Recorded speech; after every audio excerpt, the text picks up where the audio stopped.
everyone. I'm Sarah Muse, and I am here doing artist interviews for Open Studio Tour Roanoke. And we are here with Michelle Fisher. And she is a painter, and we are going to be talking about what she paints, how she paints, what medium she works in, and a little bit more about her process. So, hi Michelle, how are you today? I'm good. Good. So, what is the name of your business, or you just go by Michelle Fisher as an artist? Yes, just go by Michelle. Okay. And so how do people find you? Where are you located?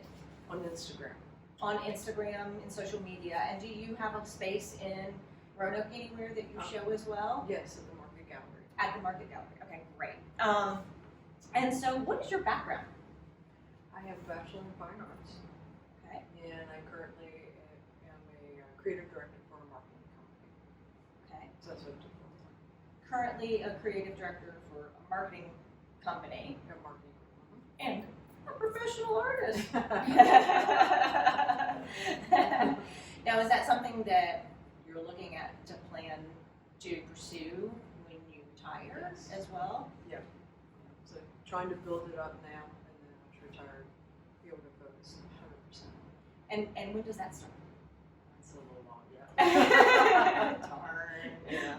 Sooner rather than later. And so, what do you do in marketing? What do you actually do with that? Are you designing, or are you? It's for a promotional and incentive company.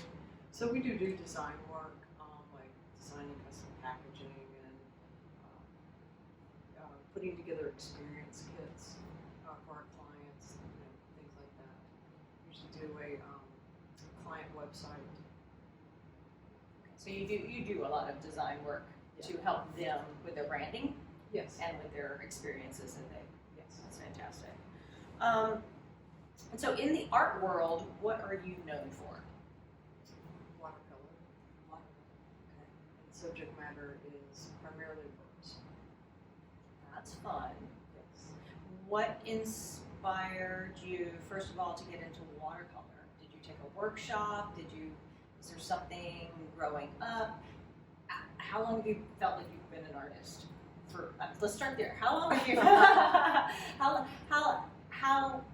Where did art come from in your life? Yes.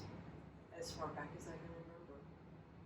That's the only thing I can think of I wanted to do, even as a little kid. So what did you do as a little kid? What kind of inspired that? I would probably my mom. My mom was always doing some sort of art class, craft class.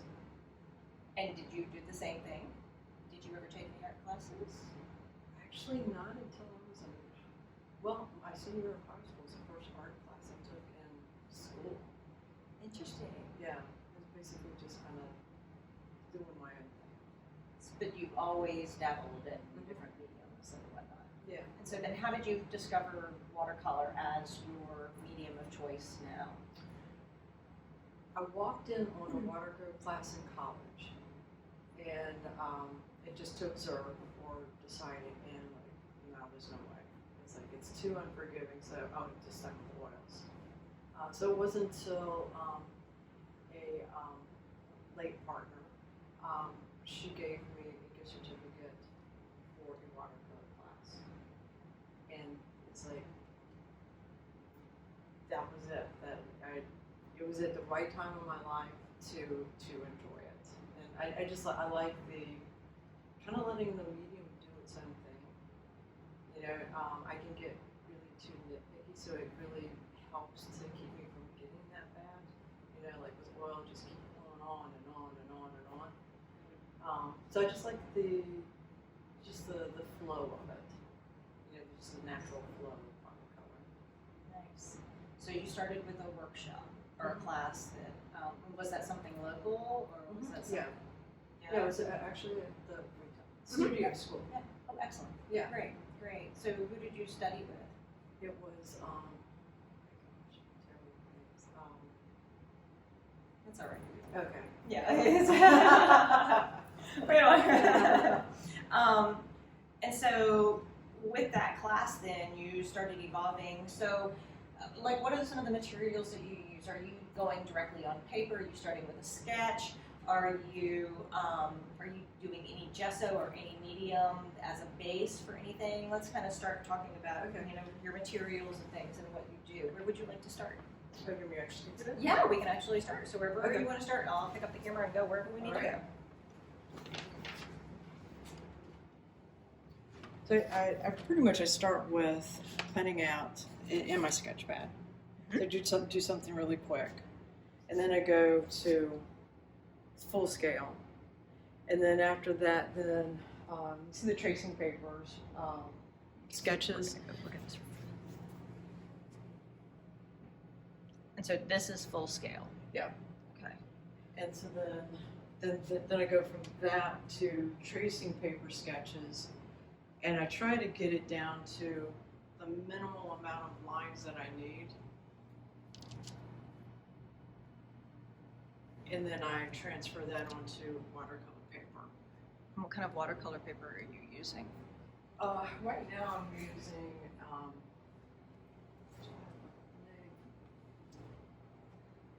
it's an Arches. It's a high cotton content. Mm. And so why cotton?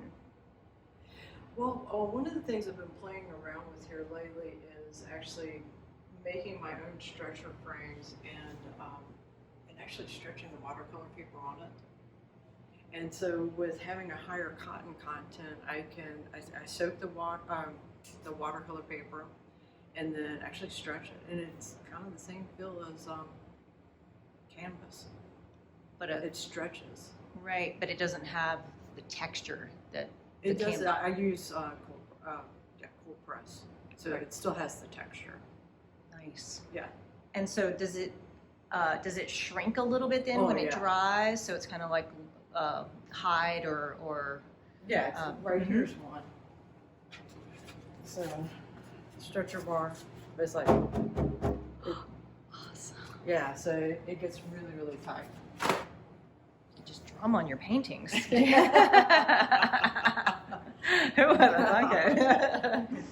And so you start with, so then with a drawing, so like this drawing here, it's not going to be the same one. Well, here's But one. here's- Okay, so here's Mm-hmm.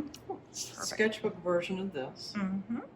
So I did this for the postcard exhibit, the DRAC exhibit. That was downtown. Mhm. That was all of the okay. Yeah. Mm-hmm. So then I went to the, that's actually acrylic. Okay. So did acrylic on board.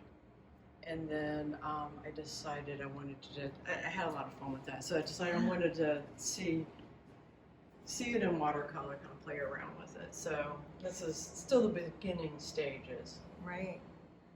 So you have that sketched out first Yes. with a light pencil.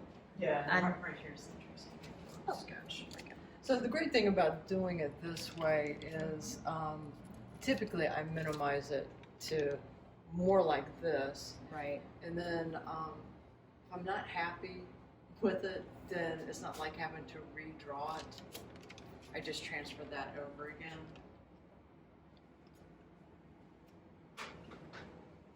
And so tell me about this guy. He's on paper, unstretched paper.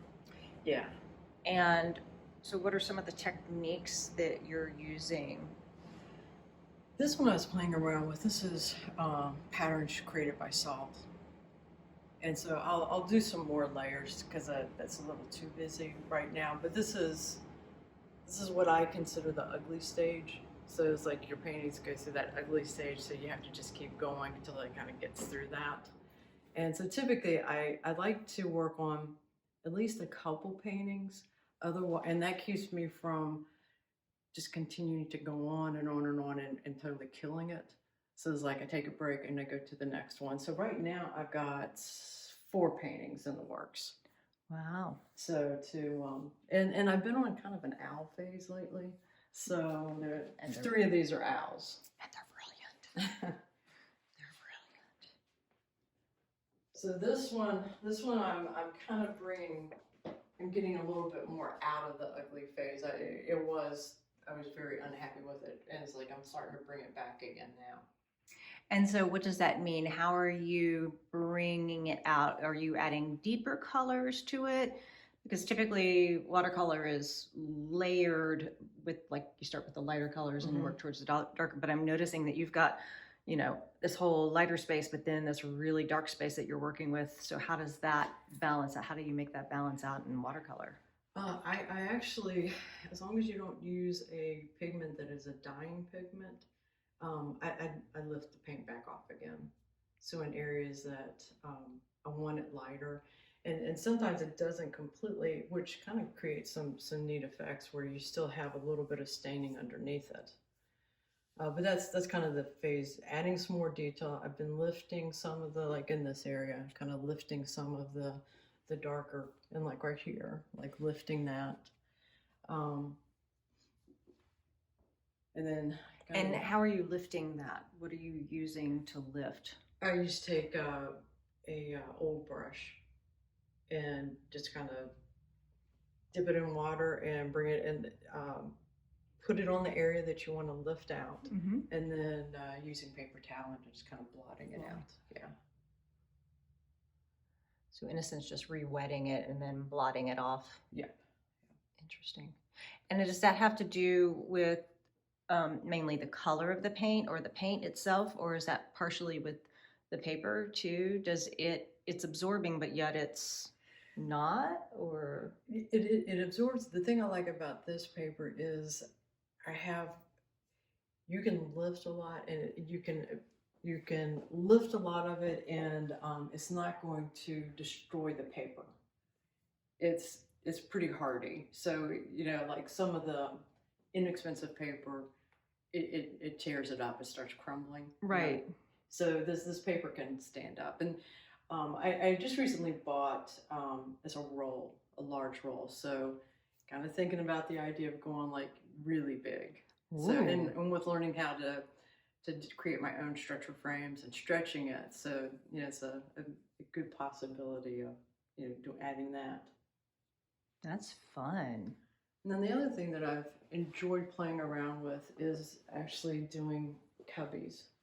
And I think the reason why I kind of gravitate towards this is kind of like as a kid, pretty much I always had small toys because whatever I could fit in my pocket to have with me all the time. So these are like recreations. Do you mind of, holding it? Because that might be able to.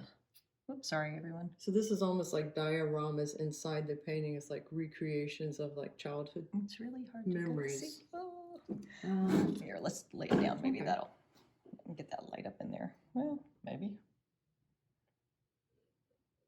It's really cool, guys. There's a little diorama in there. There we go. Let's see. There we go. Sorry for all the shakiness. Okay. And so these are all just like memories from childhood then? Yeah. So I ordered one that I got a lot of little people, and if it's not the shape or if they're not in the pose that I want, then I just kind of do surgery on them. I cut off their arms and legs and stuff. I re-glue it in the positions I need it to be, and then I paint it. In which I've got this glasses where you can change up the power of the magnification.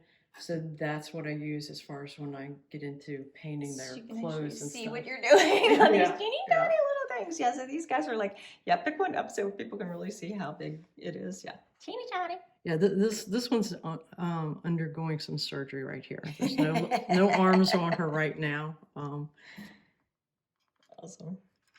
Yeah, so And that's so fun. in that one over there, then you're going to do a similar kind of little diorama in there. Yeah, this one is like blue jays. I know a lot of people don't care for blue jays because they seem to be an aggressive bird. It's like They're really awesome. yeah, they are. And as a kid in Charlottesville, we'd be playing in the backyard and like hearing the blue jay. So it's a fond memory for me. Yeah. And so one of the things that my best friend and I used to do is we were avid Nancy Drew readers. So we always traded Nancy Drew books. And so we would sit in the grass, look for 4-leaf clovers, and read Nancy Drew together, and you could hear the blue jays, in the background. So that's what that scene's going to be. So, and I like to I like putting natural stuff in these things as well. So it's like one of the paintings that I have that's hanging at the Market Gallery right now has a really small one of these little crabs, and so And what is that? that is a cicada. So I like collecting whatever. And this right here, I have another one where it was a painting of an owl in the cubby. It was recreation of Ghost in the Graveyard. Fun. Yeah. And so I bought some owl pellets online, and so when you open them up and dissect them, then you get a lot of really great mice skeletons, and so it's like it's got some really, like right there's one of the skulls. Yeah. So I wound up I seal all the natural stuff in Mod Podge, so nobody has to worry about anything. Yeah. And so anyway, I sealed up the skeleton, the skull, and that was added to that cubby. So I'm hoping to find do a 4-leaf clover to go within that one.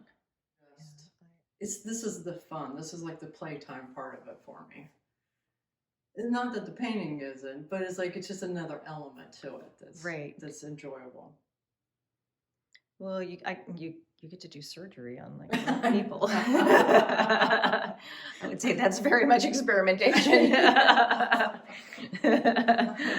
Yeah, so tell me about those guys. Those are amazing. So this is a close-up of an owl, and with all of them is like the treat at the end of the painting. It is actually doing the eye. That's my favorite part of it, and so I enjoy this tight cropping because of and owl's eyes are so colorful and bright. Yeah. So this is actually my 3rd rendition of this, just because I am just really enjoyed this particular one.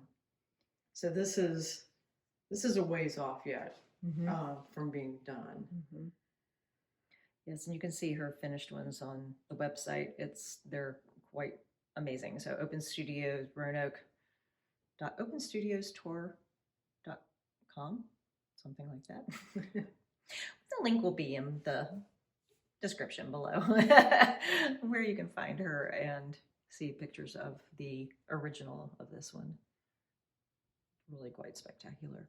So what made you want to really hone in on a specific space? Because you've got a lot of negative space, and then you've got this amazing detail, but it's also not what you would necessarily expect a painting to be. So what drew you to like really bringing it in? Really the eye, and trying to basically the night sky, and then the reflected in the eye, so it kind of is moving you throughout the painting. It's really amazing. And so as far as how I finish any of these paintings, because I don't really want to have to be constrained to standard frame sizes, and so frames and then putting it behind glass where you traditionally have to do for watercolor, I seal it with cold wax, and that way I don't have to fool with any glass, and then I make my own frames. So then that way I can make it whatever size, shape that I want. So it allows way more freedom. So these pieces, so all of them are finished in wax or in cold wax? This isn't yet because it's not done. Right, but this one, both of those, because the paintings are done. So okay. They've already been finished in cold wax. Wow. And so what is that process about? What is cold wax? Cold wax, it literally is a jar of wax. I love that. It's a jar of wax.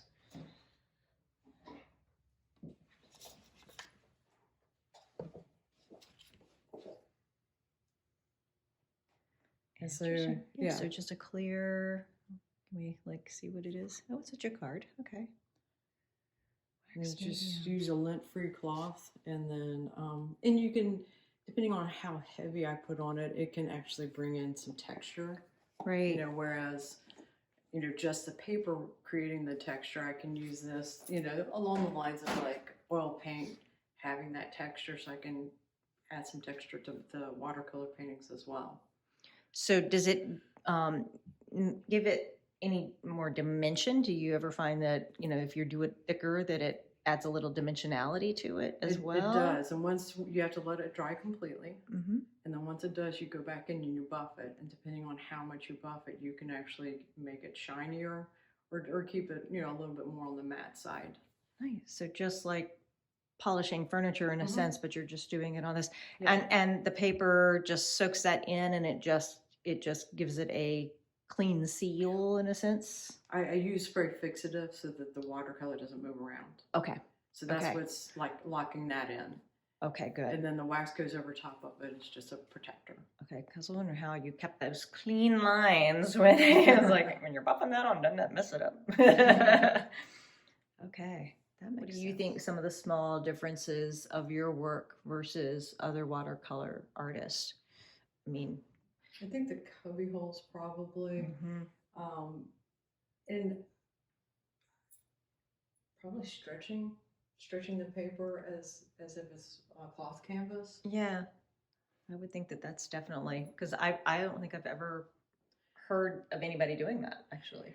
That was actually inspired by being a part of the SPCA event last year, portrait event, the painting event, Mm-hmm. because they provided the canvases. They wanted everything very uniformed in the show, and it was like, okay, well, I don't know how watercolor is going to do on cloth, Right. and so that's then how this all came about, is stretching the paper on it instead. So that's what you ended up doing for Mhm. that? Yeah. Nice. Nice. So what lights you up about what you do? What lights me up? Yeah. Ah, a lot of it is just, I don't know, it just brings back happy memories, happy childhood memories for me. I mean, as a kid, I mean, that was kind of my happy place, is like doing art stuff. And then the birds. Yeah. Yeah, and I've got, the thing I love about the space that I'm working in is I've got the double doors. So in the That's like fall warm over stuff. weather, I open up both doors. I've got a bird feeder right outside the door, and Nice. a couple more in the back of the yard. And so it winds up, the birds are so used to me with the doors open, they will actually come in. And they will perch on top of the shop light. I love it. That's fun. They're just like, yeah, we're going to come hang out with you. So what surprises you or your collectors about your pieces? Or what has surprised you about what, now that you're taking this on, have you talk a little bit louder now that I came back on? Yeah. I think surprised at how people connect with the cubbies and what's in the cubbies. So, like they're attracted as far as the bird painting, but then once they get closer, actually see what's going on inside the cubby. And it's like, I was at Art by Night this past Friday, and it was a couple that had bought one of my paintings, and they came up and was talking, and it was expressing how much they enjoyed the painting. And with that one, I put old toys inside of it. So I had an actual eggshell, and I put toys in it. And then I like to incorporate origamis in things, and so I'll put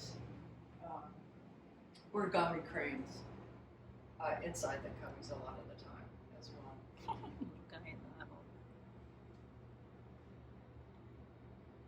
And so what's the significance of the origami? That was a way that I would keep my kids entertained when we would go out to eat and be waiting for the food. So I would create them like, little paper figures and that's, for them to play with. Did they get into that? Did they end up doing it as well, or was My daughter will do origami. But it's actually, I guess, like, someone that does knitting or crocheting or needlework, stuff like that. For me, like even if I'm at a restaurant, like the little napkin ring, the paper napkin ring, I usually will just cut, tear it in a square, make an origami. It's a kind of like a no thinking stress reliever, just something to do. That's fun. That's fun. So it's kind of like knitting. It's something for your hands to be Yeah. doing while you're waiting. Yeah. And yet, you can also do it just a worry stone. Origami is your worry stone. yes. Yes. So, are you ever open to doing custom work, or are you mainly focused on just doing pieces that you love and that you're inspired by? Or is it more collections? Is it just what is exciting to you at the moment? Right now, it kind of, the two that we were that you were filming, that was getting more like introducing geometric shapes within it. So that was kind of created its own collection. And I guess the overarching is just the theme of like childhood memories, childhood games that most everybody, are familiar with. Right. So, do you do commissions at all? Oh, or yeah, are I you do. open to- I do pet portraits. You do pet portraits. Yeah. Okay. Don't see any of those here. Oh, there's one. Well, there's a yes. start of one. There's a but that's true. There you go. A little pug who's very cute. Yeah, that's Maggie. Maggie. That's my son next to Maggie, and then my daughter holding her dog, Ivy. Is that the little one I met upstairs? Yes. Awesome. I love it. That's really cute. So the last question that I'm asking all the artists, because we need to laugh. What makes you laugh? I don't know. Just people that are just like, I don't know, goofy and comfortable. Just being free to be goofy. Goofy's good. We like Goofy. So is there anything else that we did not cover that you would like the world to know about you and your art? And I think we covered quite a bit. Yeah. Yeah. Well, thank you so much for sharing your space and your art and your story with us. Again, this is Sarah Muse, and come join us for Open Studio Tour 2023, which is April 29th and 30th. It is from 10 to 5 each day, and you'll be able to come here to see Michelle and her 3 guests, and there's a great variety that she will have. She'll have 2D art, large scale, small scale, and 3D art, so of very fun degrees. And so come on out and join us. And where can people find you? You said you have a website. What is your website? Michelle Fisher Art. MichelleFisherArt.com. Mhm. And Oh, you're- not website, Instagram. I'm sorry. and that. So do you have a website? I don't. Okay. Not at the moment. So no website, but you can find her on Instagram. And if you're in the Roanoke area, you can go down to the Market Gallery and find her down there too. Yes. All right. Excellent. Thank you, everyone.